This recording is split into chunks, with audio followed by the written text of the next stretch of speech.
Hello, my name is Dustin Dupas. I'm the Chief Operating Officer at TABS Analytics. I'd like to welcome you to our 9th annual vitamin study, where we'll share the update of the state of the industry. Our next webcast will cover the food and beverage consumables and will be broadcast sometime in late September. We'll publish the exact date shortly on our website and newsletter. Presenting today is Dr. Kurt Jetta, CEO and founder of TABS Analytics. At the end of the presentation, we will open the floor to questions that you can submit via the chat box on your GoToWebinar screen. With that, I'll turn it over to Dr. Jetta. Thank you, Dustin, and thank you all for attending another vitamin study. This is the 9th one we've done, and I'll get right into the background for those of you just joining us for the first time. So we've done this study now 9 years, as indicated by the name of the study here, but we've done it consecutively for the last 7 years, since 2010. So that will be the data I'll be reporting today.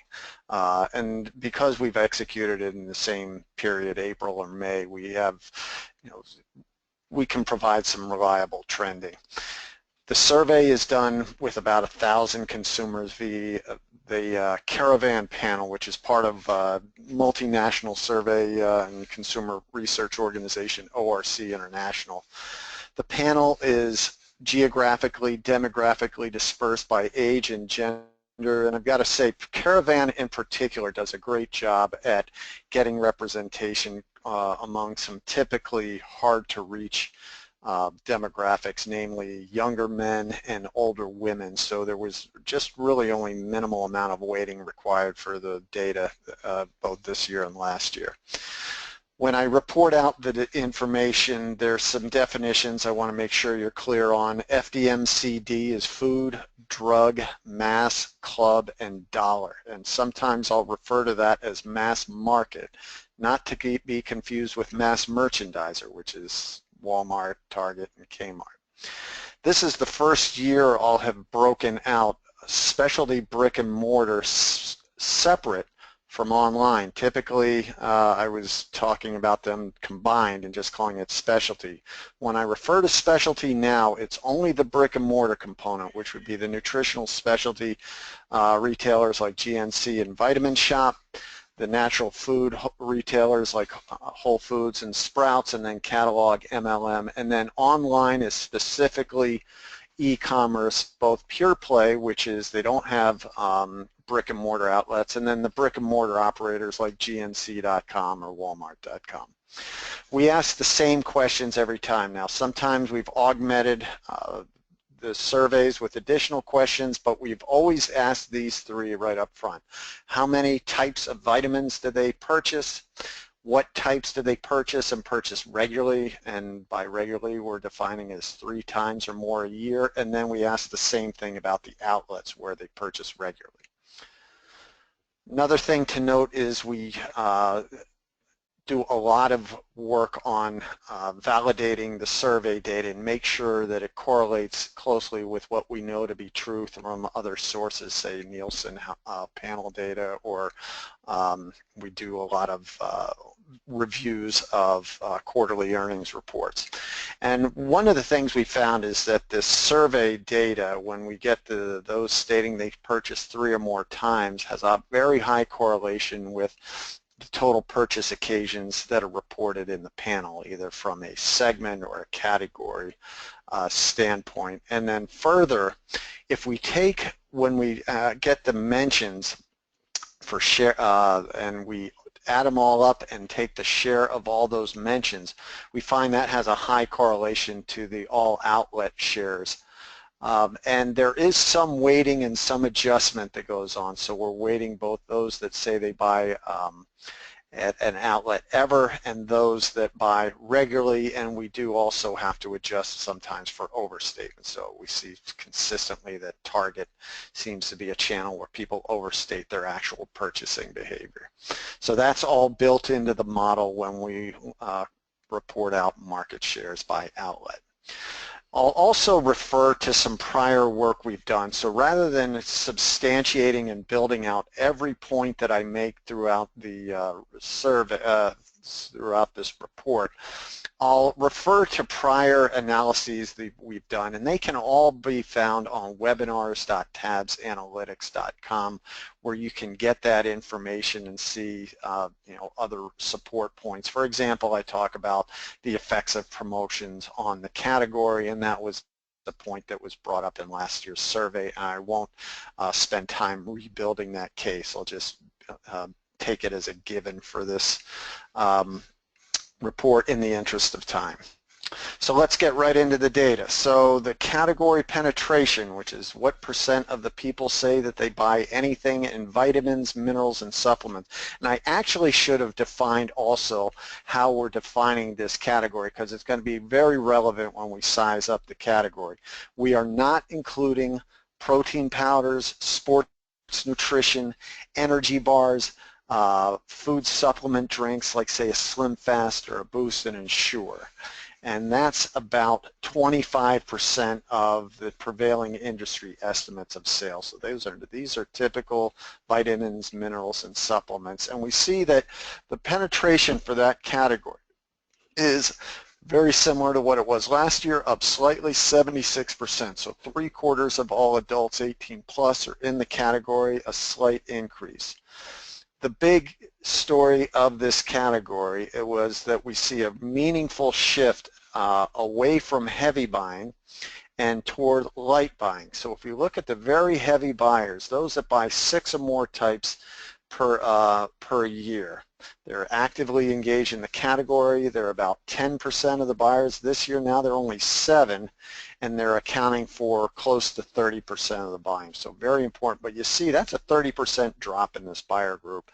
No change in the 3 to 5, and it's really the marginal buyers that have been increasing. So the increase in the marginal buyers, just really all it's doing is kind of treading water on the loss in heavy buyers overall. If we look at the demographics where this is occurring, so the orange is again the penetration, but we're looking at men versus women, and then younger versus older.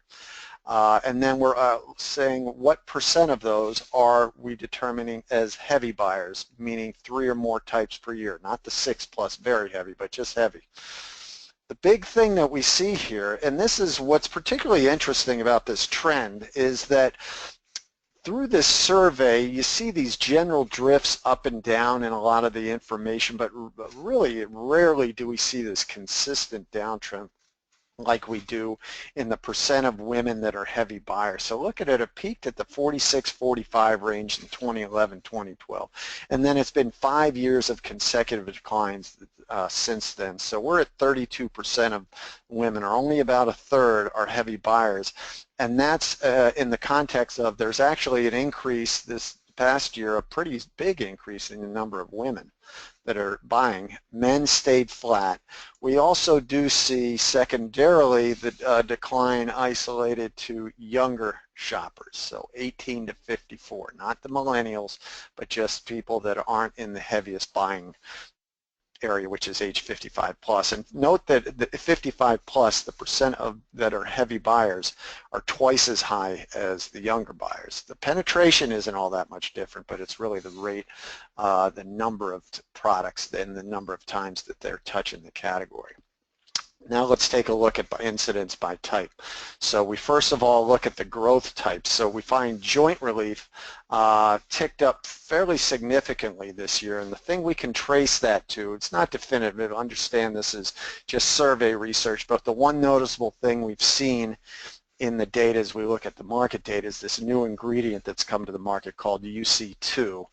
That it's right now about 7-8% of the mass market. It's generating pretty decent incremental growth, and we hypothesize that that's perhaps brought a few new people into the category. If we look at probiotics, that's pretty much doubled its penetration over the last 7 years. Continued strong growth, also driven by higher pricing, very premium. Quinol, CoQ10 driven by quinol and women's herbs, primarily driven by estrogen, and that seems to be driven by line extensions and marketing support.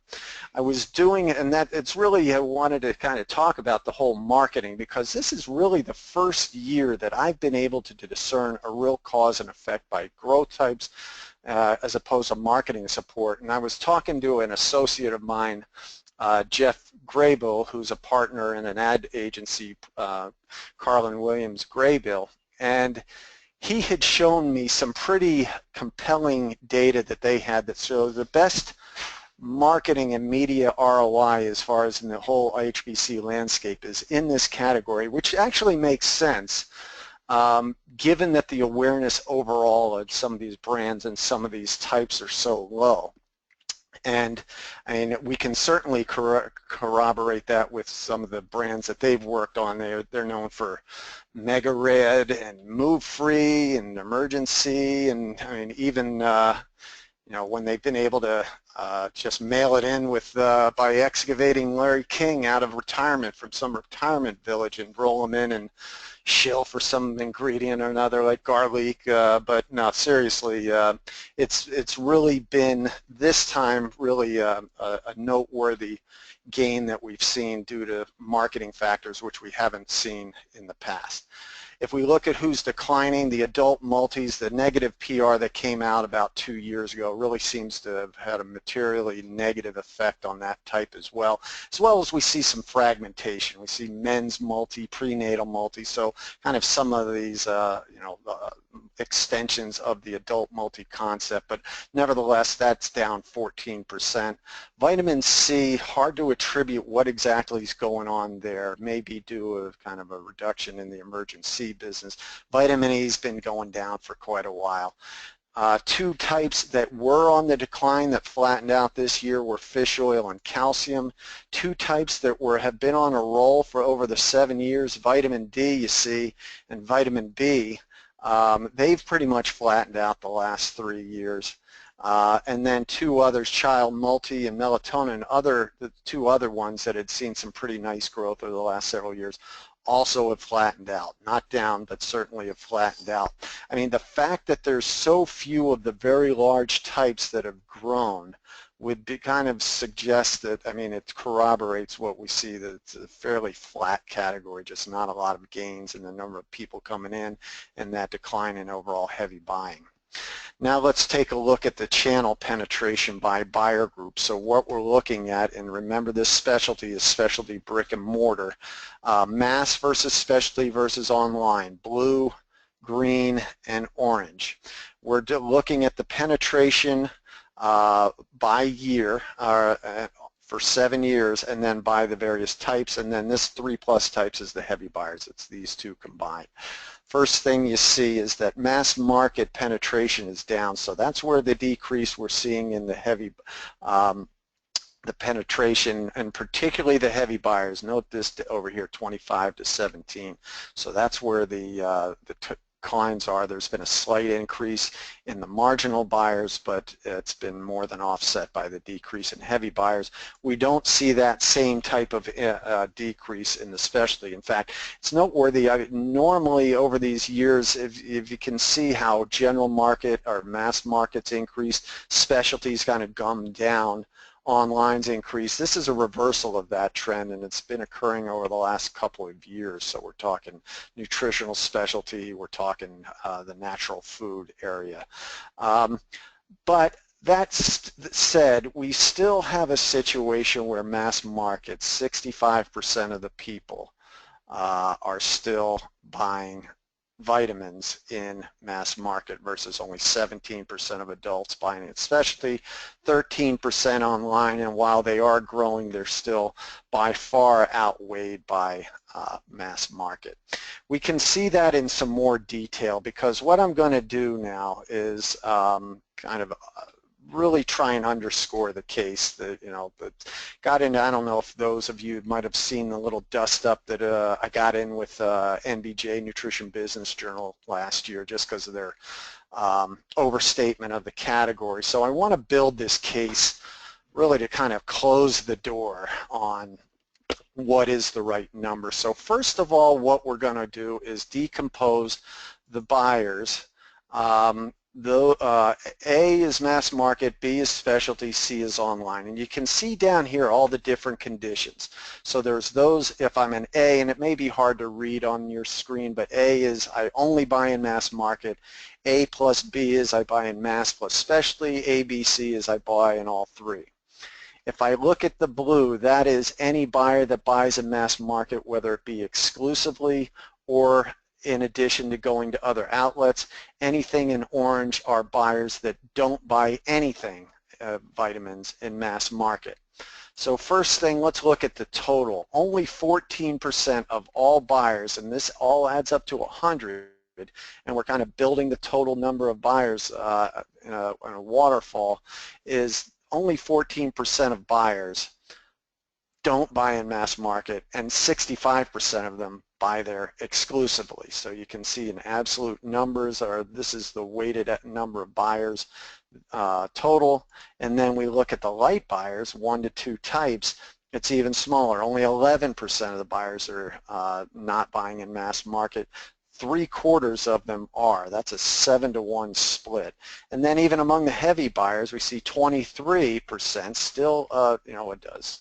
A minority of buyers don't buy anything in mass, 43% exclusively, and so even if you allocate a minority of purchases to mass market, still it's the majority of purchasing transactions among heavy buyers. And you can see in the absolute the numbers, the comparisons, the number of heavy buyers versus the number of light buyers.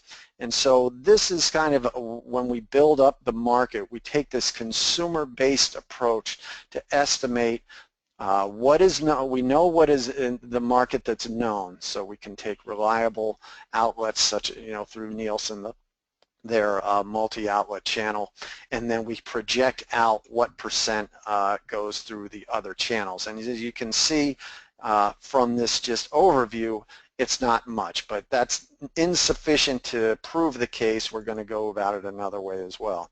As we looked at the shifts, then you can see how the light buyers, the exclusives, went up. It went up, also exclusive mass market went up, and then of the heavy buyers, you can see mass market went up quite a bit, and then, specialty went up quite a bit, up 24. Mass market, both exclusives as well as dual channel, went down. So there's that shift I was referring to, away from mass market toward the specialty and the online channels. Now, based on the level of reported purchasing, as I mentioned earlier, we can create this share of outlet mentions by outlet, which is very highly correlated to the share of transactions. So it's not quite a dollar share. To do that, we'd have to estimate transaction size, which gets a little bit more dicey just based on the available data sources to do that. But what we're looking at is, if you can see the light yellow, that is the overall share of mentions. So you can see Walmart slightly over 16%, and then their share among light buyers 20.9, and heavy buyers 14.8. So a real big spread there. Their overall share versus last year is down substantially.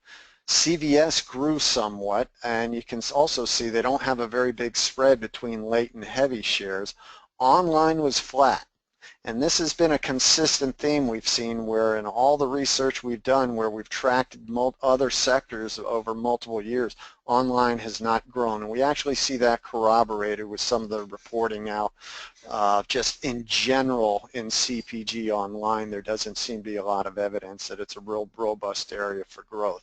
But you can see online heavily skewed toward toward heavy buyers, and all the rest. So we can see as we go along the gainers and the losers. So who's lost? It's primarily the mass market outlets, as you would expect based on all the other data that I've shown. The one exception was based on our reporting Vitamin World, where they were going through some transition based, the company was basically spun off of NBTY. Who's grown is GNC, Vitamin Shop, Catalog, Natural Food, and CVS being the only mass market channel. And I'm going to talk a little bit later on the GNC and Vitamin Shop phenomenon, because that seems to be at odds with what they've been reporting in their quarterly earnings, and I'm going to try and reconcile that for everyone. If we look at purely what's going on online, so that's online is still a bit over 10%, 10.6% of all the transactions, and a bit more, quite a bit more as far as percent of dollars. You can see it's still a pure play world, and not only are they almost 80% of all the transactions, but that share grew versus last year. Brick and mortar is still struggling quite a bit to really gain a foothold, and you can see pretty much all these players had a much higher level of reported mentions. Vitacost, Puritan's Pride, Swanson. Amazon lost, but overall mentions were relatively flat. It's just their overall shares declined. The mix out of heavy into light, and so they had a substantially lower share, although they're still the predominant player. Look, they're 35%. But this is a frontline category for brick and mortar retailers that have aspirations for a bigger e-commerce presence. And what I mean by that is vitamin share, the percent of sales going online in vitamins is among the highest of any CPG category. I know baby, we just did baby a couple months ago, and that was a little bit closer to 20%.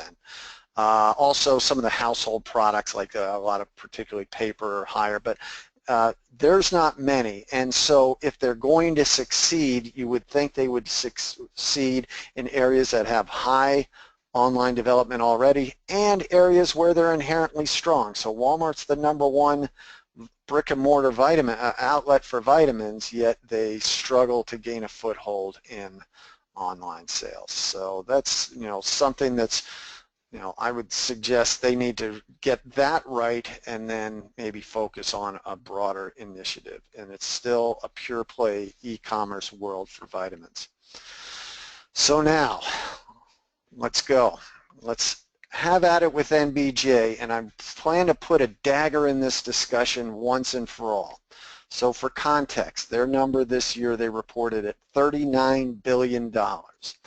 Our number, I'll give you the headline, is 13. That is exactly 1/3 of NBJ. So it's actually 12.8, but for round numbers and dramatic appeal, it's 1/3. So let's kind of compare this here. So there's first two things we need to peel out. The amount which I talked about, sports nutrition meal supplements, not in our number, they put it in their number. And also note that I only have the specific details for their 2014, so there is going to be some differences. They're all going to be higher for 2016, but directionally the results are going to be the same. We're still trying to identify and reconcile big gaps in numbers.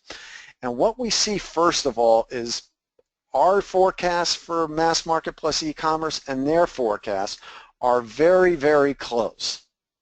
So the methodology that we have corroborates what they have, and so we're there. It's really this big gap here among specialty, and that's specialty brick and mortar. There's a $15 to $16 billion gap, and so our number last year was 11.8. Their number in 2014 was 27, so we need to reconcile that. Here's one consumer-based approach, and so let me build this number here. So first thing I'm going to look at is they're basically calling, NBJ is saying that specialty brick and mortar is twice as big as what's done in mass market plus e-commerce, whereas we're saying it's about 20%, so big disparity. If we look at just the percent of people buying in the channel, we can see that this aligns pretty closely. About 1/4 of the people buy in specialty relative to the F plus E, and 1/5 of the people buy regularly, so 12 versus 59. This is a percent of all households. Now, if we look at dollars per transaction, we can get that through Nielsen.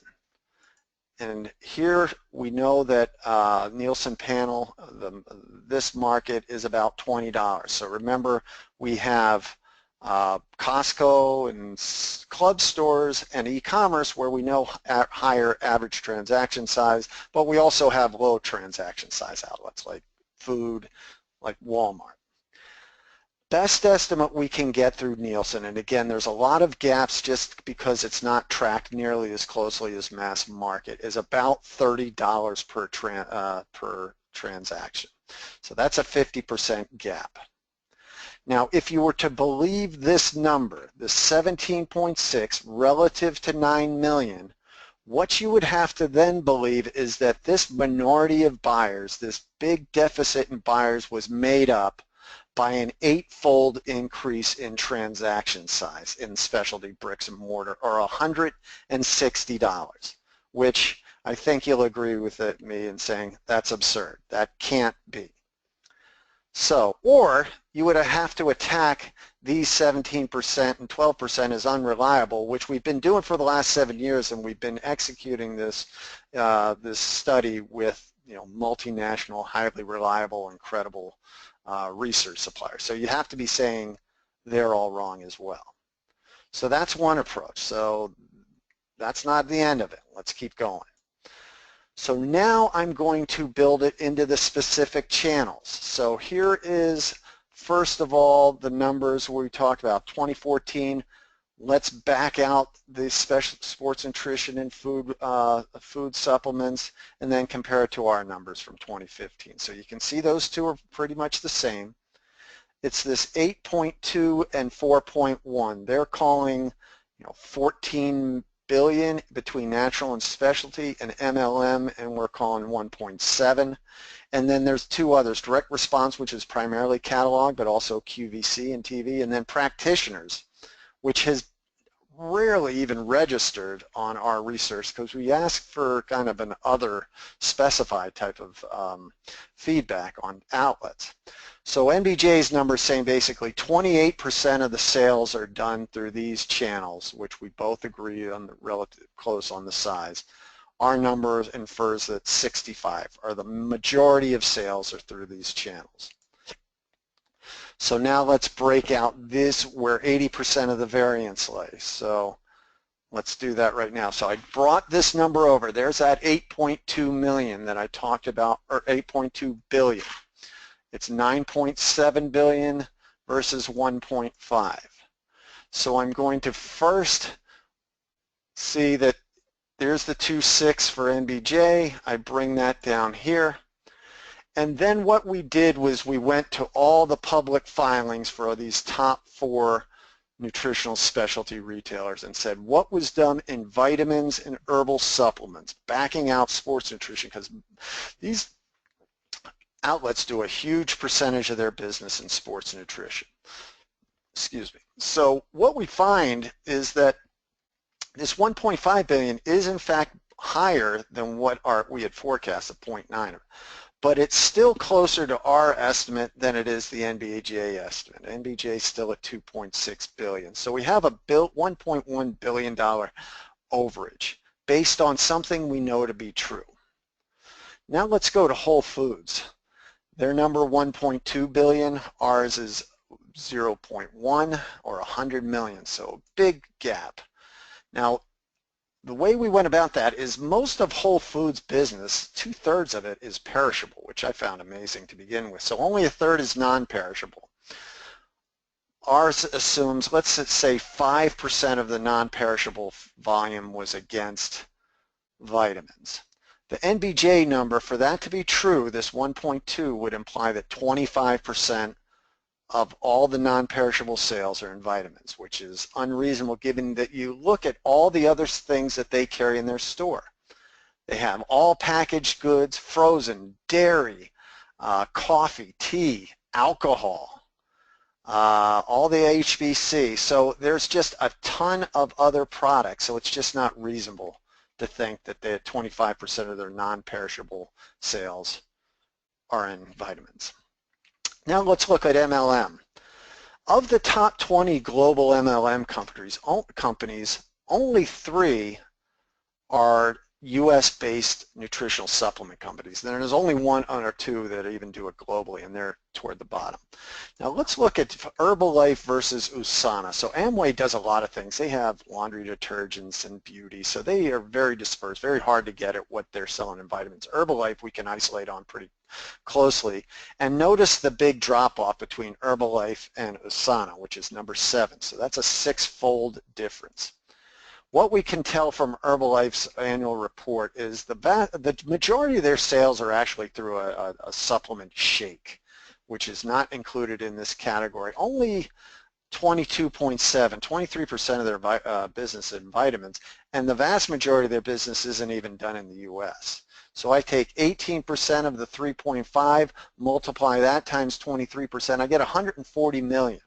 And from other research we've done is just because it ships doesn't mean it gets into the consumer's hands. So our best estimate based on other research we've done is that their actual consumption is 100 million. Now NBJ calls for 4.4. Let me just go back. I forget what the number kind of, they had called 4.3. And obviously our number is much, so I mean there's just no way you can get when the largest MLM is 100 million and the drop-off is so huge, you're just not going to get much more than 200 million. You know, we're nowhere near the 4 billion.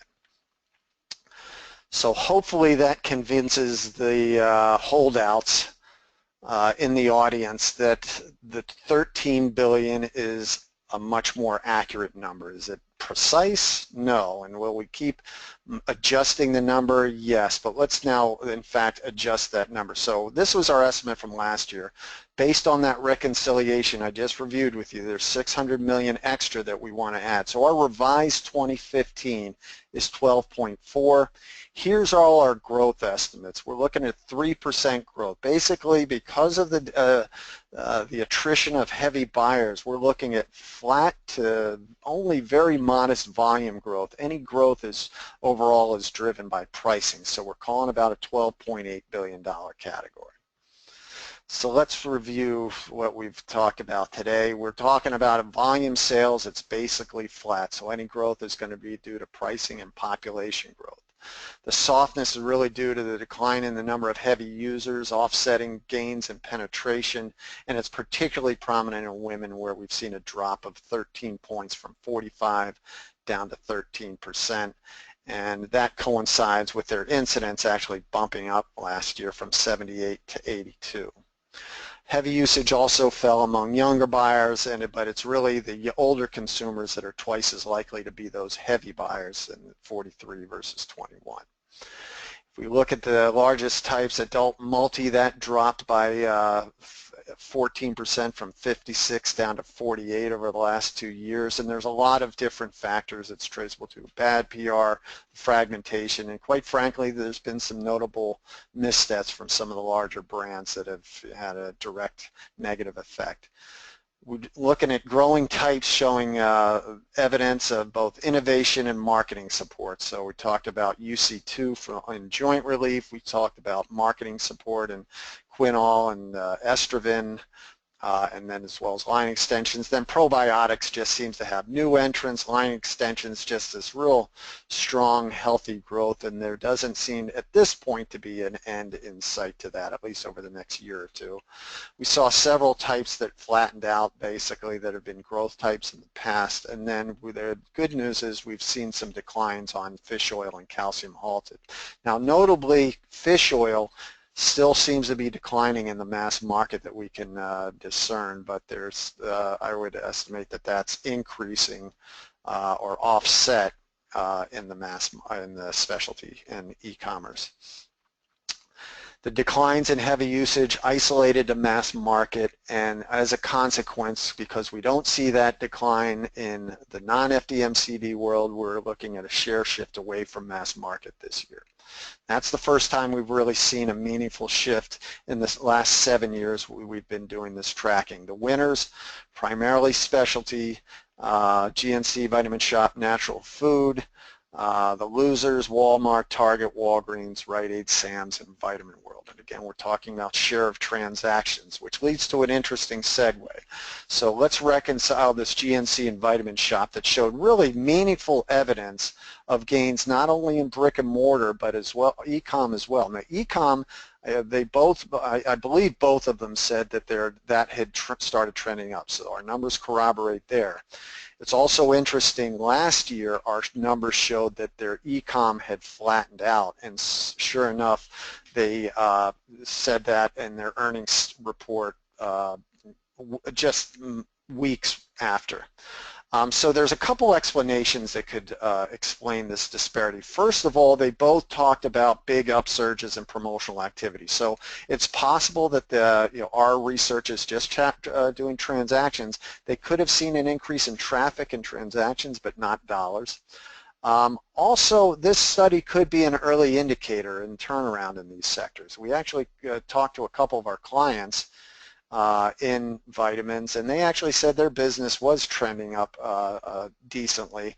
And as I said, it was an early indicator of their softness in e-commerce last year.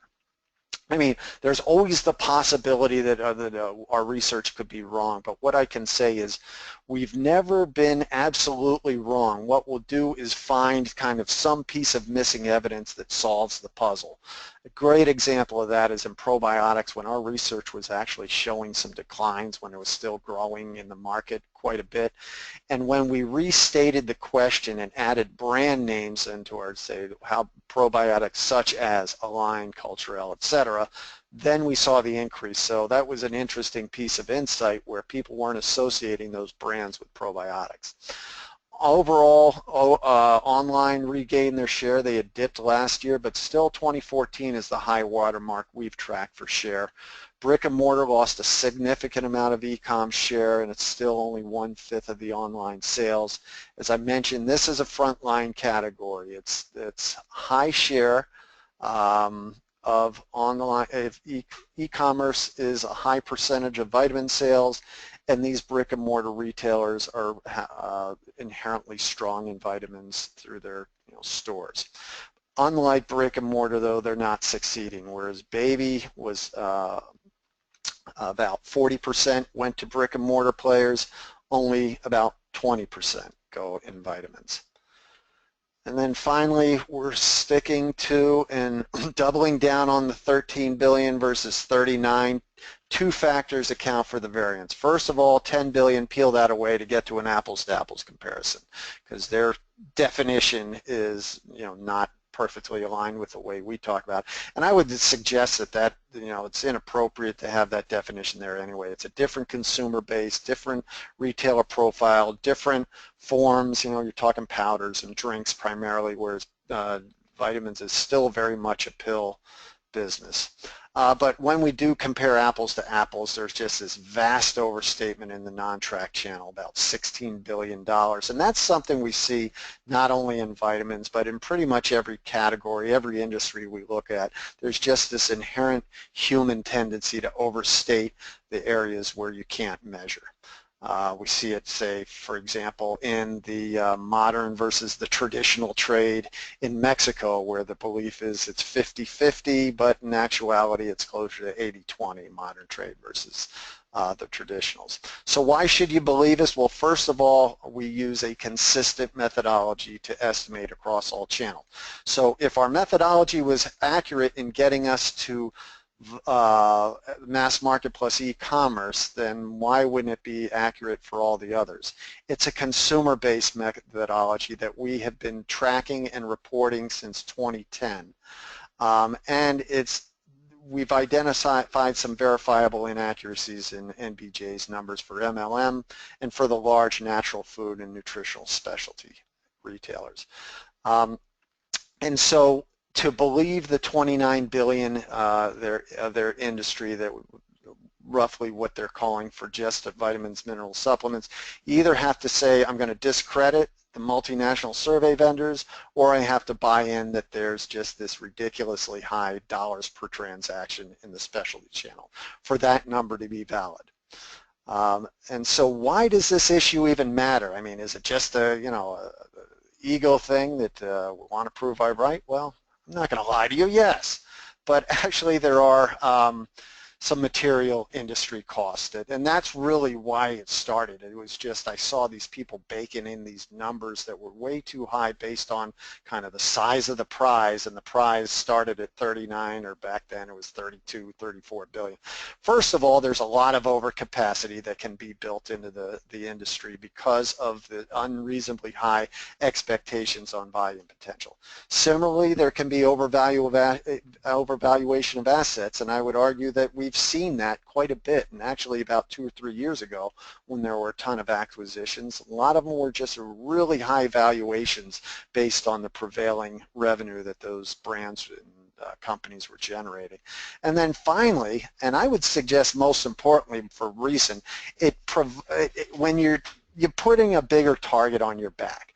39 billion is a lot more than 13 billion. And so when the 39 billion theoretically touches more people, has more impact, regulators are going to notice that. Versus an industry that's more 13 billion, they may have other better things to worry about. I mean, they certainly have big jobs, lots of responsibilities. And if it was a smaller industry, there's a decent likelihood they might not pay so much attention and be so vigilant about the whole regulatory issues that have been presenting themselves recently. So with that, I'm going to thank you again for attending, and I'm going to turn it over to Dustin for questions.